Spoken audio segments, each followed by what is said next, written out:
Hi guys, welcome to my channel. So today we're discussing threshold training. So before we go and talk about threshold training, please give us a thumbs up, it does help the channel. So threshold training, well yesterday I did 3 5Ks, all threshold.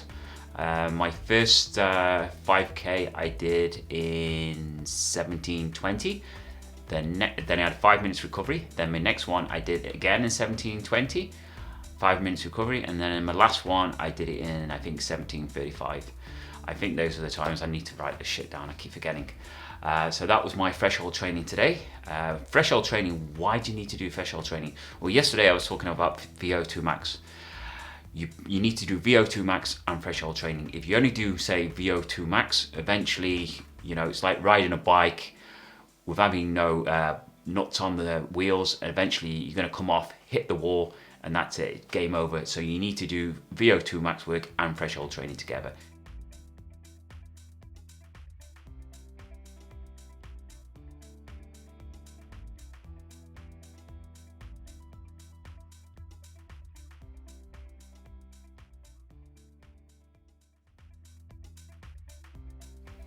So threshold training, why do we need to do it? Well, basically threshold training is about getting able to use the lactate in a better way. Like a lot of people think it's about flushing the lactate out. No, it's about sending the lactate to the liver, which converts into energy. So you've probably done a 5K race, and after 3 kilometers, 4 kilometers, the lactate builds up in your legs, and it's game over. You just can't carry on anymore. The legs feel heavy. Well, yesterday I did 3 5Ks and I didn't have any lactate build up because at this moment and stage I've got it kind of perfect. I know where my lactate is. I don't need to take tests or anything. I know the pace I need to go, and after I finished, I'm grand. Like today is Monday. Yesterday I did the 3 5Ks yesterday. I did it at about 3:27 pace for each one. And I didn't feel like I did a run yesterday. This is proper threshold training. You shouldn't be hurting. You shouldn't be in pain. Like for me, I love threshold training. For me, I wish I could do it every day. Now, if you don't like threshold training, you're going too fast. It's simple. You shouldn't be pushing yourself. You shouldn't be hitting zone 5s. It should be like high zone 3, low zone 4. Like obviously sometimes you might hit zone 5 because, you know, heart rates sometimes they're not correct, but you know, you don't really need a watch to measure your heart rate. Sometimes you know by how your legs feel that you're running at the threshold pace. So don't worry if it says zone 5 but you feel good, your watch isn't working properly. So for me, yeah, threshold training, it's easy. I enjoy it. I prefer threshold over VO2 max work, because after VO2 max work I'm in bits. It does hurt. So just remember, you know, if you're doing threshold training, make sure you're not in bits. Make sure it's easy. After you finish, you should feel good. Well, not perfect, but you've done a workout, but you should feel good. You should feel happy with yourself. So that's threshold training. Benefits of threshold training, well, it's going to help you run faster. It's going to improve your heart rate. It's going to improve you able to deal with lactate. It's going to improve your marathon times, because when you do a marathon, you're probably going to be running most of it at threshold pace. So you don't want to dip into VO2 max straight away.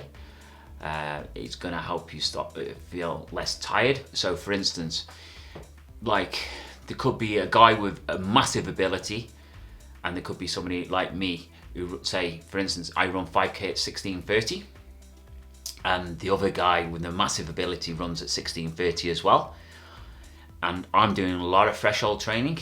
He's doing no threshold training.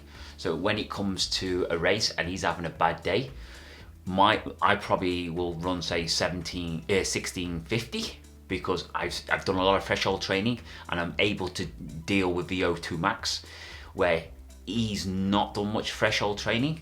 So he's having a bad day, he'll probably dip into the 17 minutes because he just can't handle it. So this is the reason, if you keep doing threshold training, as you get older, you keep the speed. You might slow down a little bit, but you're keeping your speed. So as you come into your master age, say 35, 40, 45, 50, you're not losing much speed. I guarantee you this, all the top master runners, they're doing a lot of threshold training, and they keep doing the threshold training and they're not losing much speed. That's a problem. People stop with the basics threshold training and they lose a lot of speed, and they wonder why. They think, oh, I'll just do VO2 max work every day, bang, bang, bang, and then they're going to get injured, they're going to get tired, and it's just not going to happen for them. So I do a lot of threshold training. I used to do more. I'm doing a little bit less now because I am mixing it up a little bit, and I'm not losing much speed really. I'm staying strong. So this is the reason you need to do threshold training as well for your later years. You know, you keep the speed, you just stay strong, and even when you do have a bad race, it's not too bad, because you know your body is dealing with it better. Because sometimes, you know, you can go away, it could be like you do a race and it's like 27 degrees, 30 degrees, and you're going to have a bad race if you're not used to the heat, but it's not going to be that bad because your body's used to threshold training. So you're going to get over that line. You're going to feel crap, but it's still not going to be in such a bad time. A good way to do threshold training, tempo runs, for me, because you're not, like, I can't really do speed work with headphones on or anything. It just irritates me. But with threshold training, I tend to wear headphones and listen to music. I find it easier because I'm not running that fast anyway. I'm running fast, but not that fast. So I wear headphones, or I'll do them on the treadmill. Threshold training on the treadmill is good. I don't tend to do threshold training if it's too windy outside, and I don't do it up hills, because then I'll probably go into zone 5 and I've tried too hard and I'm going to be knackered next day. I also do threshold training. I'll do pyramids as well. So for instance, and I'll mix it with VO2 max. So for instance, I'll do 2K threshold pace, then I'll do one with 2 minutes recovery, then I'll do a 1K at VO2 max pace. Then I'll do a 2 minute recovery again, then I'll do a 3K at threshold pace, then I'll have a 2 minute recovery, then I'll do another 1K at VO2 max work.